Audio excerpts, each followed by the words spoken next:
सेठ श्री कस्तूरभाई लालभाई होस्पिटल लक्ष्मीपुराना आद्य स्थापक सद्य श्री गेमर भाभानी 24મી पुण्यतिथि निमित्ते रक्तदान केम्प योजायो।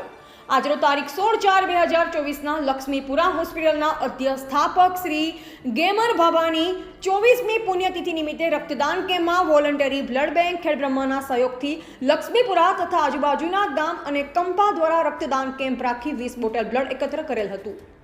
મહિના પહેલા પણ તારીખ 18/3/2024ના રોજ બ્લડ કેમ્પ યોજી 51 બોટલ રક્ત એકત્ર કરેલ હતું। લક્ષ્મીપુરા હોસ્પિટલ દ્વારા સેવાકીય પ્રવૃત્તિઓ સતત થતી રહે છે, જેના દ્વારા ગરીબોને રાહત દરે દવા, ઓપરેશન તેમજ ભોજન વ્યવસ્થા આપવામાં આવી રહી છે। આજરોજ આ કેમ્પ ઉદ્ઘાટન રક્તદાતા દ્વારા જ કરવામાં આવેલ હતું। સમગ્ર હોસ્પિટલ કારોબારી તેમજ સ્ટાફ દ્વારા કાર્યક્રમ સફળ કરવા માટે પ્રયત્ન કરેલ હતા।